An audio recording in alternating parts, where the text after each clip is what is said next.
Hello friends, in this session we are going to complete the bit of first unit, that is flag registers of 8086 and 386. Our first unit is Introduction to Microprocessor. We are aware that the objective of the first unit is to identify the elements of modern instruction sets and explain their impact on processor design. The learning outcome of this unit is the student will be able to represent the use of instruction sets in assembly programming. Now let's see in detail the flag register of 8086. As we know that 8086 is a 16-bit processor. Therefore, its flag register is also of 16-bit. Some of the bits are undefined or reserved by the Intel. Let's see in detail what are the purpose of all these flags. Why these flag registers are used? These flag registers are used to know the current state of the microprocessor. You will be performing any of the arithmetic or logical operation. You will be getting a result. Based on the result, these flags will be either set or reset. So let's see the flags one by one. So this flag register is of 16-bit, 0 to 15 means it is 16-bit. Bit number 0 is CF, that is carry flag. 1 is undefined. Bit number 2 is parity flag. The next bit number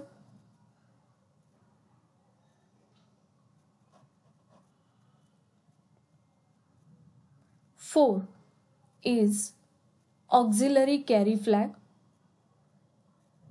Bit number 6 is 0 flag. Bit number 7 is sign flag. Bit number 8 is trap flag. Bit number 9 is interrupt flag. Bit number 10 is direction flag, and bit number 11 is overflow flag. Let's see in detail the purpose of every flag. So these flag registers determine the current state of the processor. They are always modified automatically by the CPU after a mathematical operation.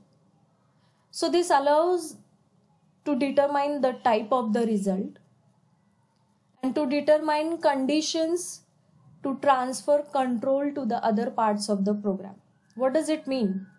See, we are performing some arithmetic operation. After this arithmetic or mathematical operation, we get the result. So depending on the type of the result, we will be able to know which flag should be set or reset, as well as we are transferring the control of the code, or we write some conditions in our code so that we transfer the control to that subprogram and again resume back to the code. So this can be determined with the help of flags. That means if the condition gets satisfied or it is true, then we execute that subprogram and again we resume back to the code. So for that purpose also the flags are needed. These flags are divided into two categories. As we have seen, there are 9 flags out of that 16 bits.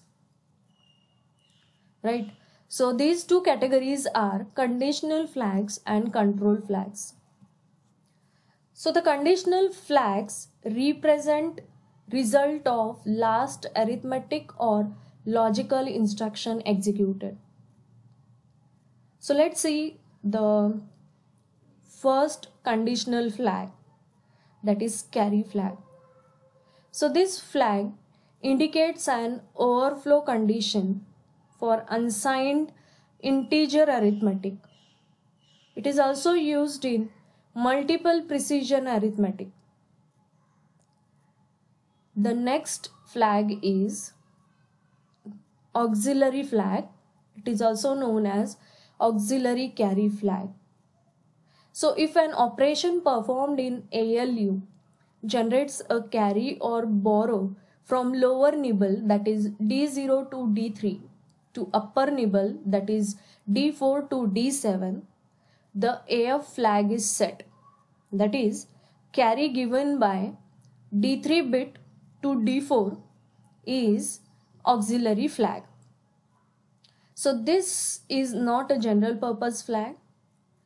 It is used internally by the processor to perform binary to BCD conversion. So let's see the difference between these two carry flags by solving one numerical.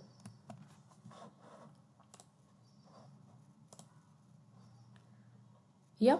So first we will see what do you mean by a carry flag, right? So here we have taken a simple single example to differentiate between these two flags. In the first example, I have taken 45H, a hexadecimal number, and another number is F3H. So when I do the addition of these, I get the result as 38H, right? So the BCD equivalent of this 45 and F3H has been written here. To carry out all this operation, either the addition operation, we will be using the truth table of addition, right? So what does this truth table contains? It contains two input A and input B. Then we have a output A plus B, as well as we have a output of carry. So when both the input are 0, then we get output 0 and carry 0. When A is 0 and B is 1, the output addition will be 1, carry will be 0. When A is 1 and B is 0, the output will be 1 and the carry will be 0. When both the inputs are 1, the addition output is 0 and a carry is generated. So we are going to use this addition truth table to solve this numerical, right? So here 1 plus 1, see, A input and B input both are 1. So what is here? Both input are 1, the output will be 0 and a carry will be generated. So here I will write 0 and the carry I will write it here, right? Then next, this 1 plus 0 is 1, and whatever the 1 I got, add it with this 1, then it will be 0, carry 1, right? Now this 1 plus 1, I got 0 and a carry is generated, right? So 0 plus 0 is 0 here. Next, 1 plus 0 is 1. Again 1 plus 0 is 1. Okay.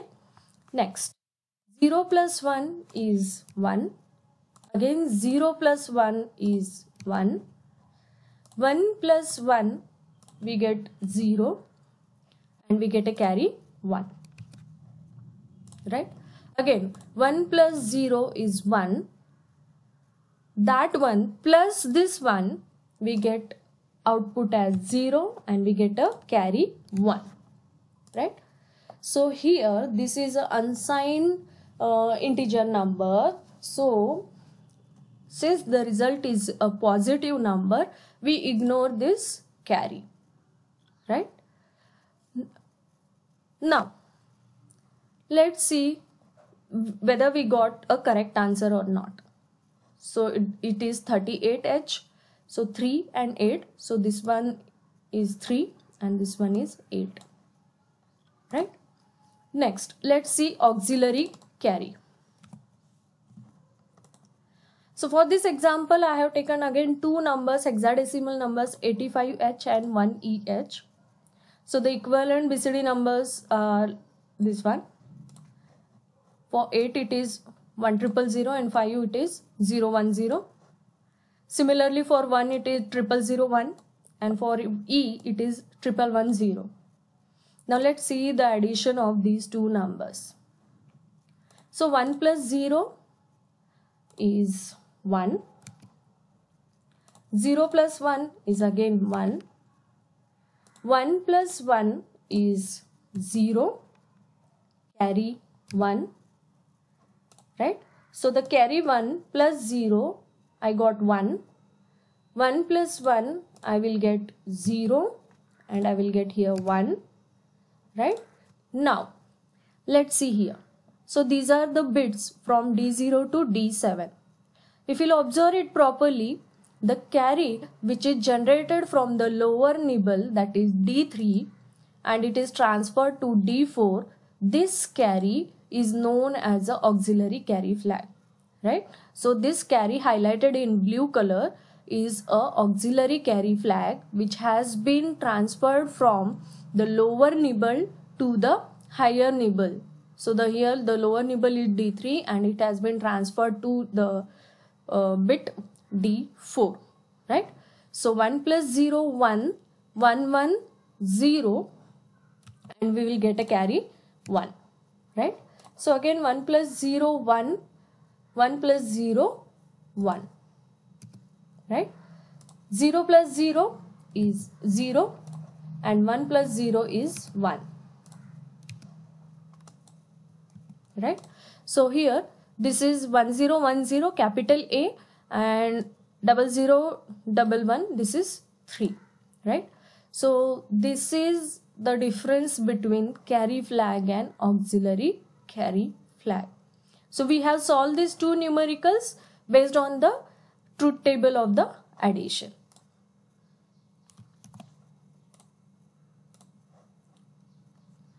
Next, parity flags.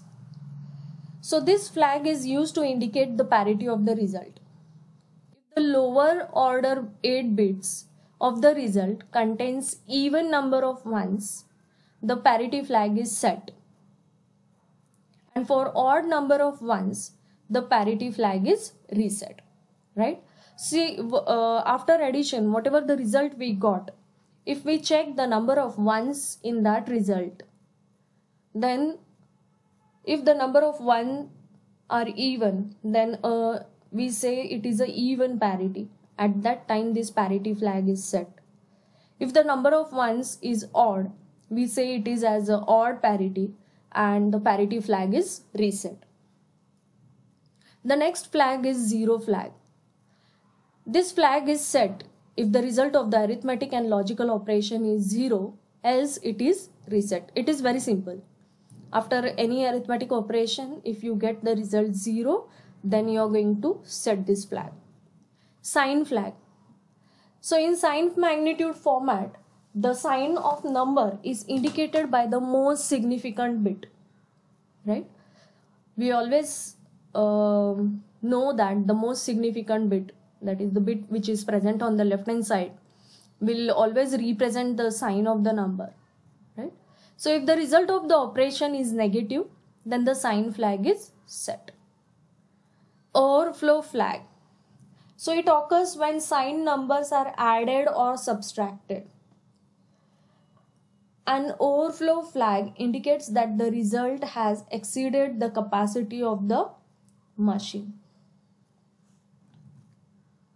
Control flags.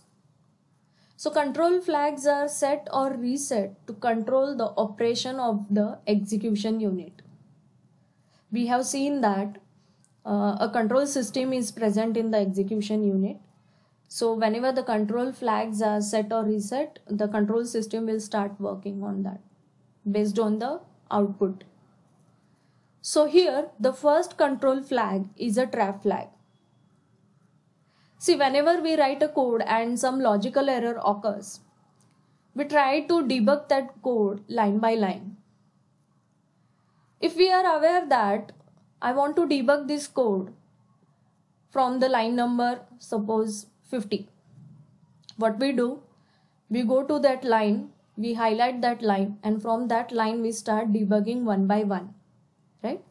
So at that time the trap flag is used. Okay, so it is used for single step control. It allows user to execute one instruction of a program at a time for debugging. So when the trap flag is set, program can run in a single step mode. Okay, next is your interrupt flag. So this is an interrupt enable or disable flag. If it is set, the maskable interrupt of 8086 is enabled, and if it is reset, the interrupt is disabled. It can be set by executing the instruction set and can be cleared by executing CLI, that is clear interrupt instruction. Right? Now let's see what do you mean by a interrupt. I will explain this interrupt flag with the help of an example. What does the word interrupt means? It means a disturbance or interference, right? So in the microprocessor, this interference will be created by either by the software or either by the hardware. So depending on which level this software or hardware is executing, what is the priority of this interrupt or any task, based on that the service will be given to that, right? So if a current task is going on and an interrupt occurs, then the control is transferred to the interrupt service routine. It will execute that interrupt service routine ISR. After execution, it will resume back to the suspended task, right? For example, if I am teaching in a class and one of the student is not paying attention, so this means he is interrupting me in my lecture while teaching. So what I will do? I will suspend my teaching for 5 minutes.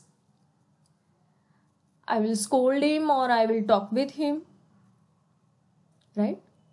And after that, I will again resume back to my teaching. I will start teaching once again, right? So whatever the scolding part or talking to that student was there, so this part in terms of microprocessor is an interrupt service routine. So that interrupt service routine can be from hardware or it can be from software. So whenever a processor comes under or identifies such kinds of interrupts, then it will jump to that respective ISR number. It will execute that subprogram of that interrupt number, and again it will resume back to the suspended task. Next is your direction flag. So this direction flag is used in string operations. If it is set, then the string bytes are accessed from higher memory address to lower memory addresses.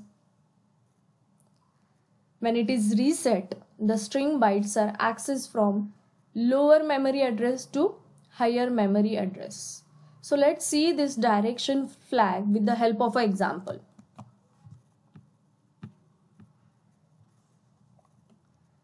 See, here I have mentioned two strings, string 1 which is a source string and string 2 which is a destination string.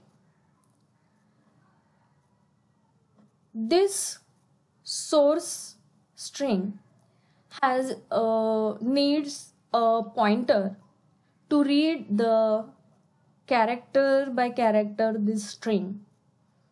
So we have a index pointer which will be pointing to the source string, and that pointer is known as a source index.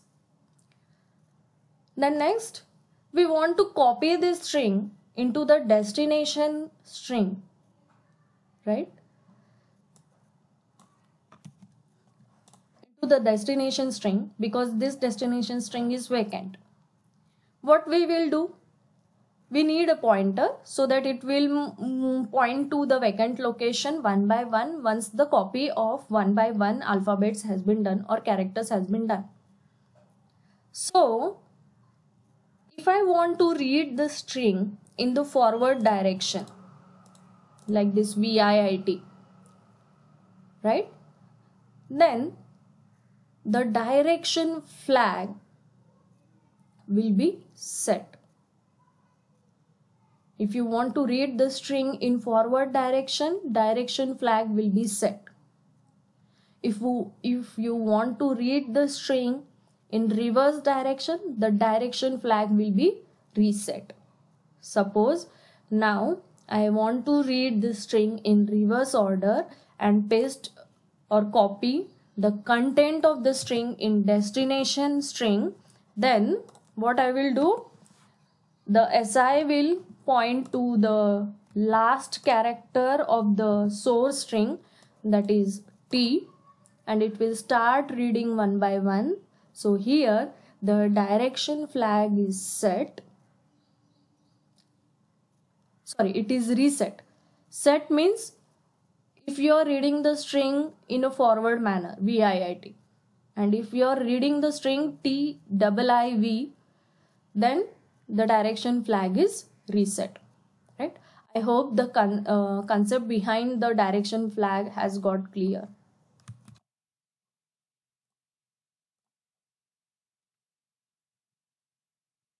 Yes. Now, after this studying this flag register of 8086, now let's move on to 80386 flag register. Since this is a 32-bit processor, the flag register of this 386 is also of 32-bit. Up to this overflow flag from carry flag, all the bits are same as we were having in 8086. Carry flag, parity flag, auxiliary carry flag, zero flag, sign flag, the next trap flag, interrupt flag, direction flag, overflow flag, right? Only in 4 new flags are added into this 80386. So the very first flag which has been added in 386 is IOPL. See, it is of 2 bits, right? 2 locations has been allocated, while all other flags are of 1 location or 1 bit here, right? So this flag is known as IOPL flag, input output privilege level flag, right? The long form of every flag has been given here. The next is your NT. It stands for nested task flag. Next is RF. It stands for resume flag. And next is VM, that is virtual 8086 mode, right? So you'll see here S, C and X. So S stands for status flag, C stands for control flag, and X stands for system flags. Okay, and this 0 and this 1 will indicate that these are the reserved bits by Intel, or these are undefined bits, right? So let's see only the 4 flags which has been added here. IOPL, that is input output privilege levels. It is used in protected mode operation to select the privilege level for IO devices. We are aware that 8086 or the microprocessor has 3 working modes: real mode, protected mode, and virtual mode. So this basically IOPL is used in protected mode. If the current privilege level is higher or more trusted than the IOPL, IO executes without hindrance, right? Suppose a current task is executing whose privilege level is much more higher, then the privilege level which has been mentioned in the flags in the bit IOPL, then the input output which is task which is currently going on, it will continue, because the privilege level which has been mentioned in IOPL is lower than the privilege level of current task, right? So if the IOPL is lower than the current privilege level, an interrupt occurs, causing execution to be suspended.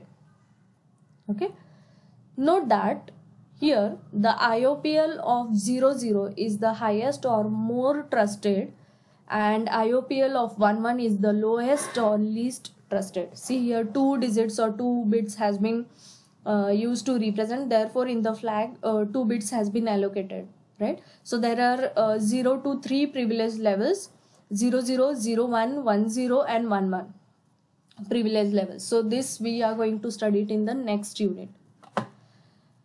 Next is your nested task flag. This nested task flag indicates that the current task is nested within. We have seen in a C language a function within a function, or a subprogram within a subprogram.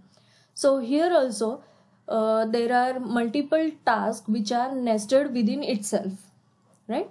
So the nested task flag indicates that the current task is nested within the another task in protected mode operation. So this flag is set when the task is nested by the software. Next flag is the resume flag. It is used with debugging to control the resumption of execution after the next instruction. Just now I explained the meaning of an interrupt, right? So whenever an interrupt occurs and we give service to that interrupt, so after the service of that interrupt, it should resume back to the current task or suspended task. So for that we will be using a resume flag. Okay, virtual mode flag. So this bit selects virtual mode operation in a protected mode system. See, whenever we start our system or a laptop, while booting, always the processor is in real mode. After booting, when it starts properly, the processor is working in a protected mode. Next, when we do some complex operations on the processors, or we need much more memory, virtual memory, then it will switch from protected to virtual memory or virtual mode. So a virtual mode system allows multiple DOS operating system, that is disk operating system, memory partitions whose size is of 1 megabytes in length to coexist in the memory system. Right? I hope the concept of the flags of 8086 and 386 has got clear. In the theory exam, a question might be asked based on to explain the flag register of 8086. Then you are going to explain all the 9 flags which are divided into 2 categories, conditional and control flags, right?